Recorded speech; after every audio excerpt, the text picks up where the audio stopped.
sinal da Santa Cruz, livrai-nos Deus, nosso Senhor, dos nossos inimigos. Em nome do Pai, do Filho e do Espírito Santo. Amém. Meu Senhor e meu Deus, creio firmemente que estás aqui, que me vês, que me ouves. Adoro-te com profunda reverência, peço-te perdão dos meus pecados e graça para fazer com fruto esse tempo de oração. Minha Mãe Imaculada, São José, meu Pai e Senhor, meu anjo da guarda, intercedei por mim.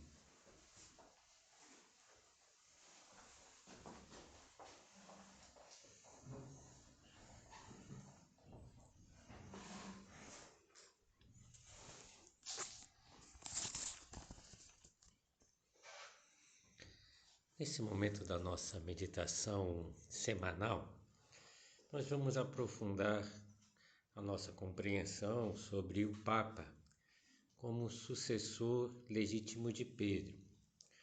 Uma vez perguntaram para São João Paulo II quem é o Papa. Aí ele respondeu: o Papa é Pedro, né?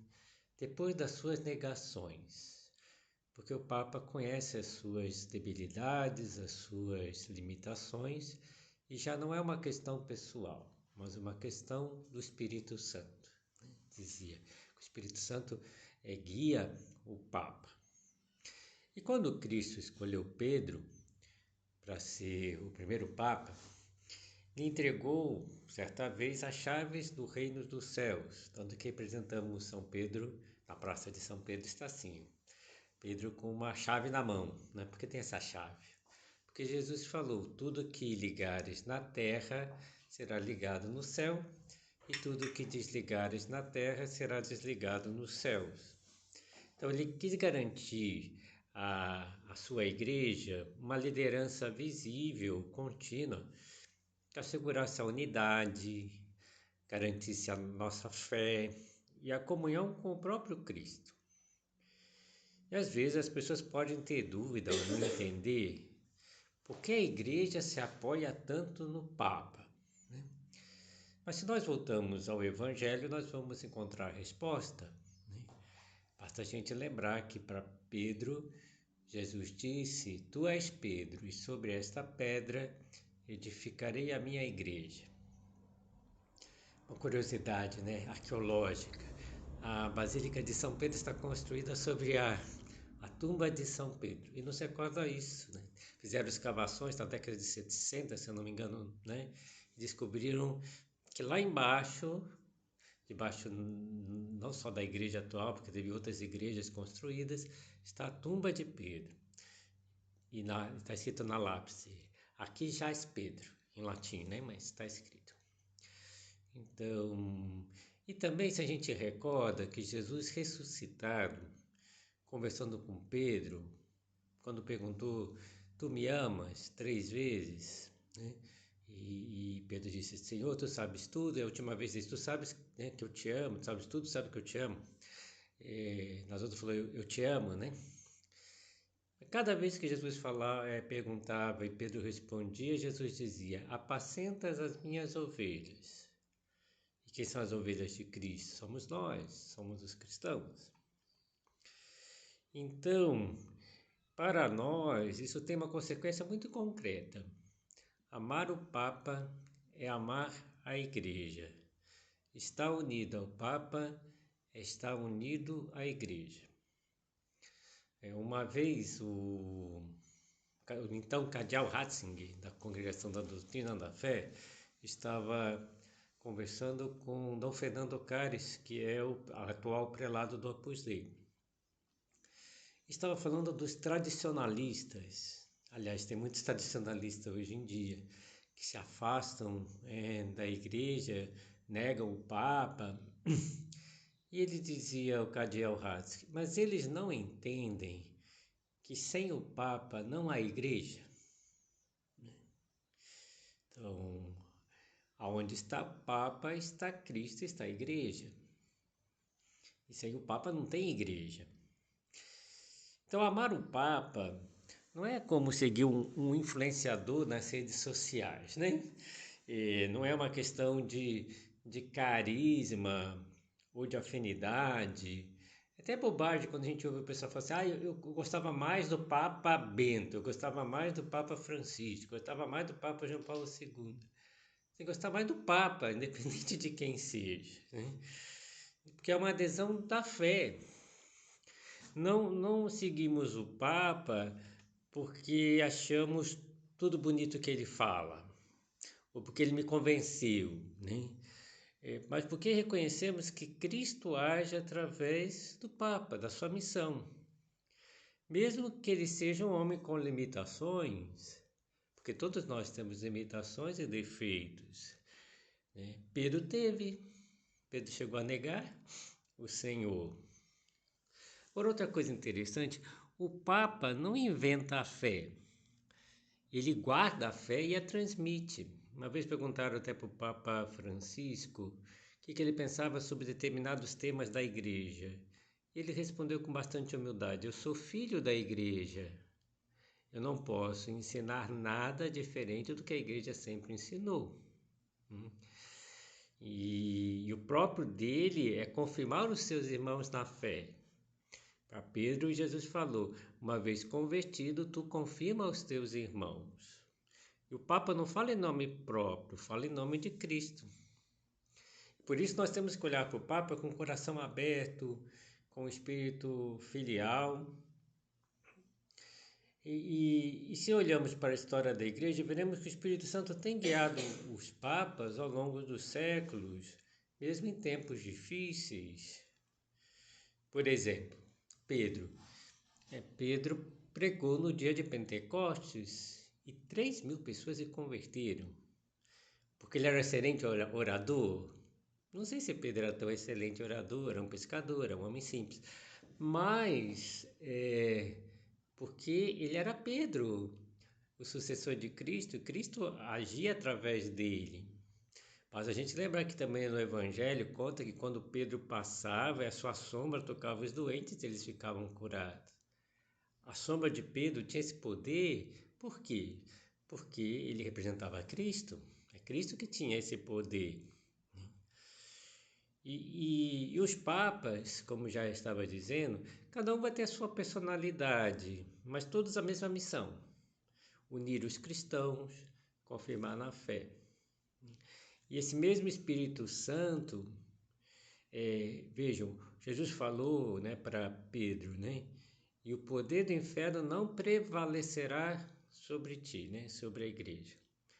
Então, ele goza de uma assistência especial do Espírito Santo, né?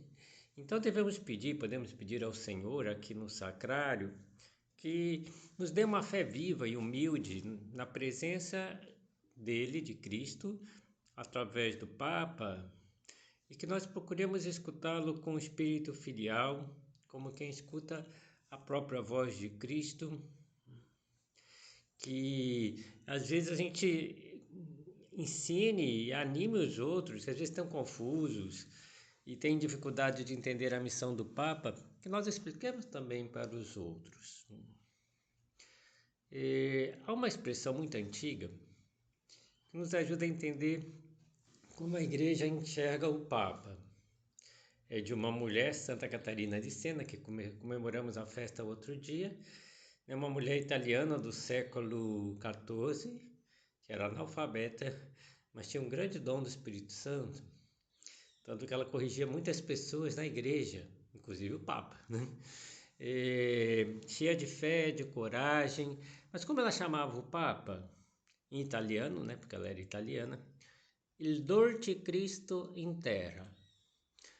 É fácil de entender, né? O doce Cristo na terra. Parece uma frase forte, até ousada, né? Então, o Papa é Cristo, né? O Cristo o Cristo doce, né? Quer dizer que ele é o sinal visível de Jesus na terra. Que Cristo continua a guiar a sua igreja através do Papa. Que ele age em nome de Cristo, com a autoridade de Cristo. E por isso ele merece todo o nosso amor e toda a nossa oração. Então, claro que o Papa é um ser humano, com suas limitações, como qualquer um de nós, né? Então não se trata de amar uma pessoa por simpatia ou por seu estilo pessoal. Trata de reconhecer com os olhos da fé, que o Papa tem uma missão que é dada pelo próprio Cristo, tanto que chamamos o Papa o Vigário de Cristo, aquele que faz as vezes de Cristo no mundo. Aqui vale a pena lembrar um belo exemplo, cheio de significado, que nos deixou São José Maria Escrivá, fundador do Opus Dei, que tinha um enorme amor pelo Papa. Por exemplo, alguns detalhezinhos, Ele costumava oferecer diariamente o Santo Terço pelas intenções do Romano Pontífice.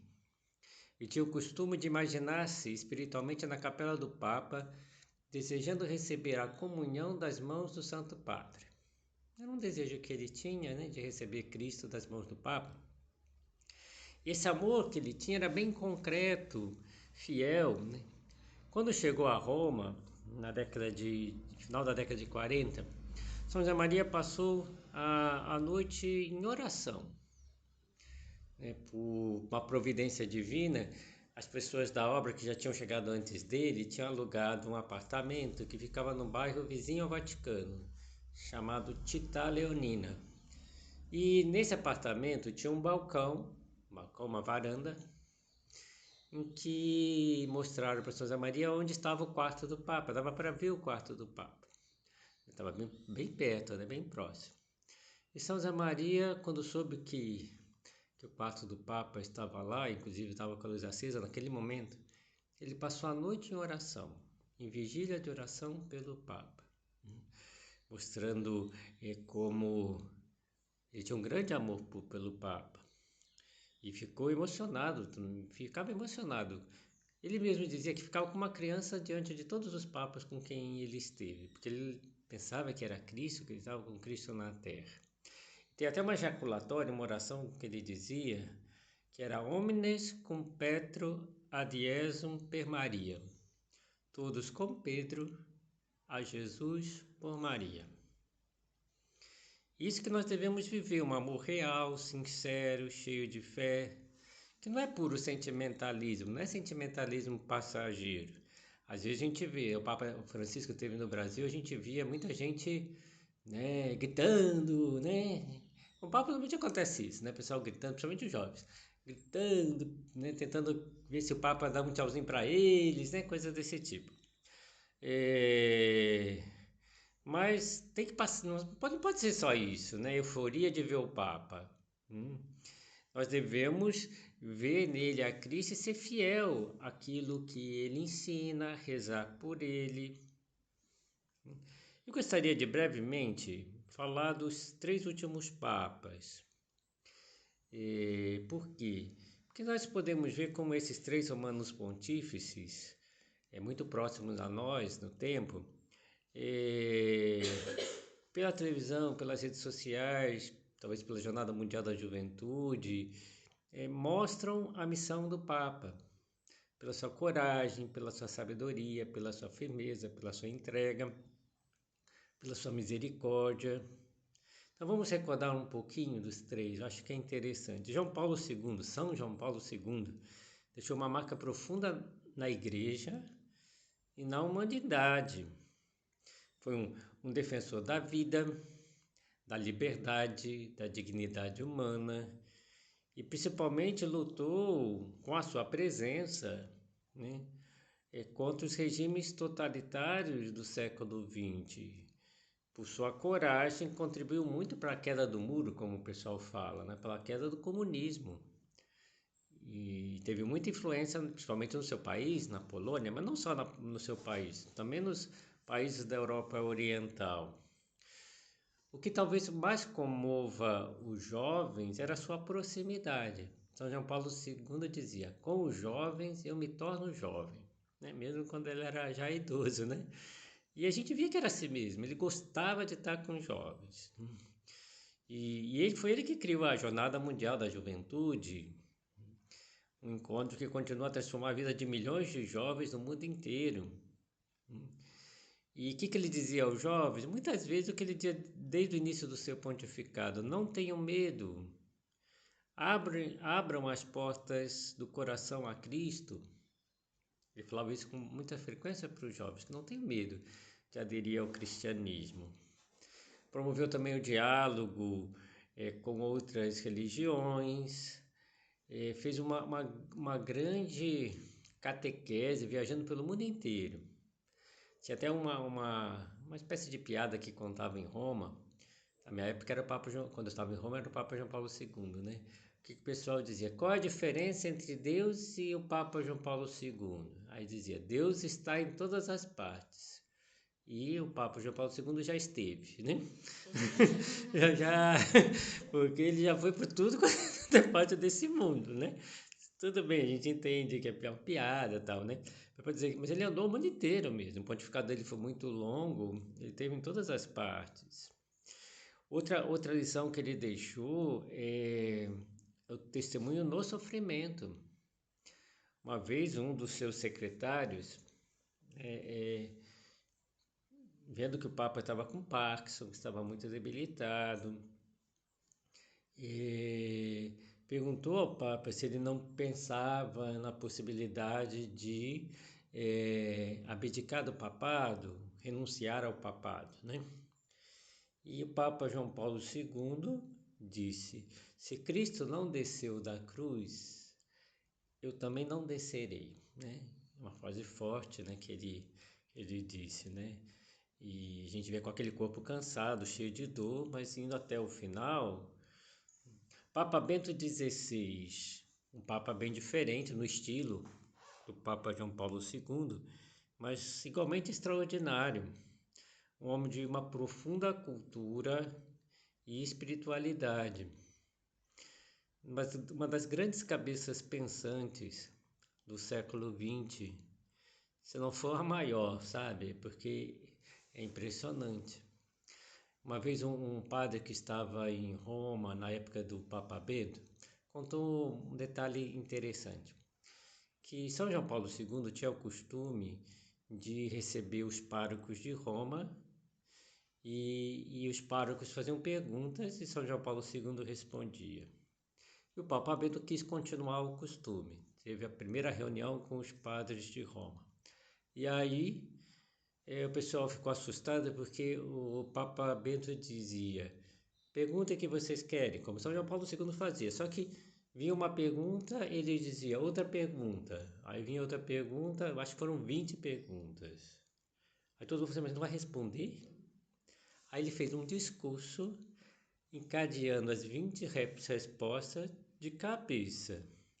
Aí a pessoa falou assim: não é possível. Essa capacidade intelectual é muito, né? Guardar as perguntas e ainda por cima colocar em ordem e fazer um discurso só, né?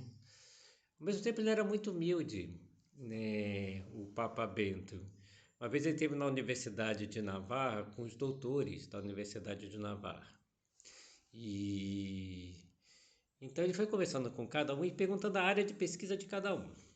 Aí a pessoa falava, ele fazia perguntas bem específicas sobre a área de pesquisa de cada um, porque ele era um grande teólogo. A pessoa dizia e ele respondia, até que um deles perguntou para o Papa Bento o que ele pensava sobre um tema. E o Papa Bento, com a sua humildade, com a cultura que tem, falou assim: esse tema eu não quero falar porque eu não estudei a fundo. Aí o pessoal ficou assim, né? Porque às vezes a pessoa enrola, né? Quer enrolar, e dá para enrolar com o conhecimento que ele tem, mas ele não quis enrolar. Não estudei, não respondo. Aí a próxima pergunta foi sobre a Eucaristia. Aí ele brincou, falou assim: esse tema eu posso falar, porque há 50 anos eu estudo a Eucaristia, né? Então aí ele deu uma resposta, né? Mas ele era muito humilde, né? E muito próximo das pessoas. Embora tivesse um temperamento retraído, era visível que o temperamento dele era retraído, mas ele conversava com todos, era amigo de todos e deixou umas epístolas impressionantes. Também ele fomentou o diálogo com as pessoas cultas da época, né? Tinha coragem de dialogar com os intelectuais, porque ele tinha capacidade disso. E, bem, Papa Francisco, né, trouxe para a igreja um olhar cheio de compaixão. Desde o início do seu pontificado, mostrou o desejo de ser um pastor próximo, né, que de certa forma abaixa para lavar os pés de todos, como Jesus lavou os pés dos apóstolos. E ele nos convidou a cuidar muito dos pobres, dos doentes, dos esquecidos. Ensinou que a igreja deve ser como um hospital de campanha, onde os feridos são acolhidos com amor, não julgados com dureza, e nos convidou a viver a misericórdia de Deus como estilo de vida. Eu acho que é o grande legado do Papa Francisco, essa misericórdia, tanto que o lema dele como Papa é tendo misericórdia de mim, me escolhendo, né? E insistiu muito no diálogo, na construção da paz, principalmente nas últimas guerras, como o Papa falou, né? Pedindo o fim das guerras, né? Também no cuidado com o planeta, na ecologia, né? Vemos a encíclica Laudato Si, e na participação ativa de todos na igreja. O Papa queria que todos os cristãos participassem da igreja. O que ele chamou de sinodalidade, nós devemos caminhar juntos, que nós devemos ser protagonistas também do cristianismo, cada um de nós, né? Depois o seu olhar para as periferias existenciais, principalmente para aqueles que estão longe da fé. Uma vez falou para o prelado do Opus Dei que contava muito com o Opus Dei para chegar às periferias existenciais, que às vezes estão nas grandes cidades, né? Mas em lugar que as pessoas não chegam, na universidade, nos escritórios, nos ambientes de trabalho, que às vezes Deus não consegue chegar e que tem muita gente longe da fé. Então nós devemos agradecer muito os testemunhos de São João Paulo II, Papa Bento, Papa Francisco, porque foram vidas dedicadas totalmente à igreja e inspiram e encorajam a nossa caminhada para Deus. E como viver concretamente o amor ao Papa no dia a dia? Já dizia que não tem que ser puro sentimento, mas amar de verdade. Como? Lendo o que o Papa escreve, com abertura de coração, escutando não só aquilo que nos agrada, né? Não podemos selecionar parte ou outra, não. Uma vez, um exemplo bonito do prelado do Opus Dei, Dom Fernando Cares, numa tertúlia, um encontro com jovens em Roma, no NIVE, um encontro para estudantes universitários. Aliás, a gente pode se animar para ir para ver no ano que vem, né, o NIVE, né, ver o Papa Novo, né? Já vai ter um Papa até lá, né? Então, mas num desses encontros, que também tiveram jovens que iam para lá, tiveram encontro com o Papa, com o prelado do Opus Dei, um jovem teve a coragem de dizer: Padre, alguns amigos meus criticam o Papa Francisco. O que eu digo para eles? Né? Aí o prelado disse: olha, um Papa, ele é infalível quando ensina coisas de fé e de moral solenemente. Quando nas ações pastorais concretas, um Papa não é infalível, né? Então pode ser que interiormente alguma decisão do Papa, se é a nomeação de um bispo, alguém que ele tenha colocado numa congregação, eu posso falar, puxa, eu acho que não era a melhor pessoa. Mas eu nunca devo criticá-lo exteriormente, nunca manifestar isso. Fica para mim, né? Por quê? Primeiro, eu tenho que ser humilde, né? Quem sou eu para julgar o Papa? O Papa tem a visão de toda a igreja, eu não tenho. Aliás, eu tenho pouca visão da igreja, né? Hoje em dia todo mundo quer dar palpite, né? Mesmo que nem é católico, né? Agora a gente está vendo com conclave, né? Todo mundo quer dar palpite. O que eles entendem da igreja, né? E não entende que a igreja, o conclave é uma reunião que o Espírito Santo ajuda a escolher o Papa. Pronto, né? Inspira, né? Então não é uma eleição política, né? Então entender isso, mesmo que eu não concorde com alguma coisa, eu nunca vou criticar. É um tema opinável, temas de decisões pastorais, mas se é opinável, eu fico com a opinião do Papa, né? Que é a melhor coisa que eu possa fazer, e nunca criticá-lo. Então, e às vezes tem gente que fica incomodada porque o Papa, não sei, pode receber um político, por exemplo. É uma decisão pastoral dele receber aquele político ou não. Eu não tenho que ficar julgando, né? Tá certo ou tá errado? Eu posso não concordar, né? Mas não sou eu que vou julgar e nem vou ficar falando, né? Como o pessoal fica falando por aí. Então não se trata de gostar ou não gostar, mas de confiar que o Espírito Santo conduz a igreja através do Papa. Depois outra coisa bonita do prelado, e já vou encerrando, né? Que teve uma ordenação no ano passado, se não me engano, em que foi um pároco, porque um dos seus paroquianos estava se tornando padre do Opus Dei, né? Estava se ordenando. Então a família convidou, porque ele era amigo da família, e ele foi. E quando teve o um encontro com as pessoas que foram para a ordenação, com o prelado, né? Esse padre pediu a palavra e disse que queria agradecer ao prelado pelo exemplo de adesão ao Papa que ele deu, porque o Papa Francisco, né, pediu para rever os estatutos da obra e o prelado não teve nenhuma queixa, nenhuma reclamação, ainda falou que ia ter uma obediência filial, né, ao Papa. E esse padre dizia, isso foi muito bom para todos nós, ver essa obediência filial do prelado ao Papa, né? Porque dá exemplo, porque muitas vezes as pessoas não querem obedecer ao Papa, né? Bem, então essa postura, né, de respeito, de comunhão, nos ensina a olhar o Papa com olhos da fé. Então vamos falar um pouquinho só para terminar do conclave, né? Então vamos escolher o novo Papa. Nós podemos participar do conclave? Alguém falou, não, só os cardeais, né? Podemos sim, com a nossa oração, né? E toda a igreja tem que estar rezando por Pedro, pelo futuro Papa.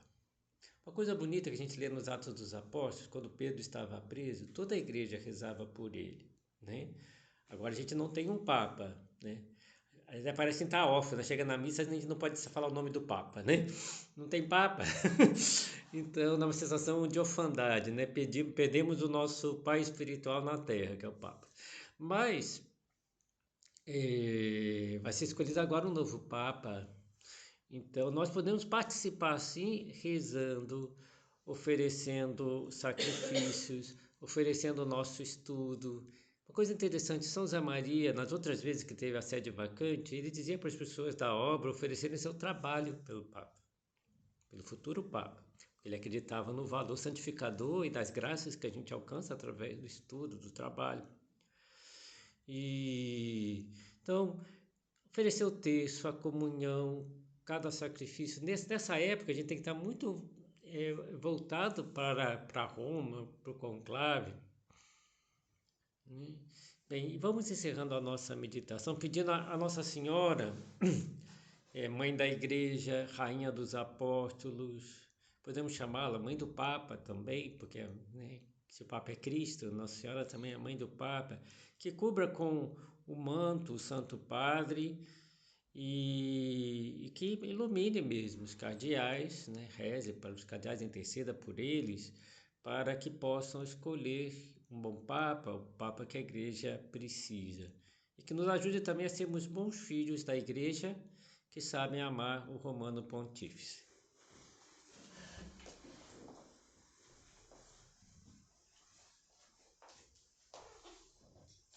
Dou-te graças, meu Deus, pelos bons propósitos, afetos e inspirações que me comunicaste nessa meditação. Peço-te ajuda para os pôr em prática. Minha Mãe Imaculada, São José, meu Pai e Senhor, meu anjo da guarda, intercedei por mim.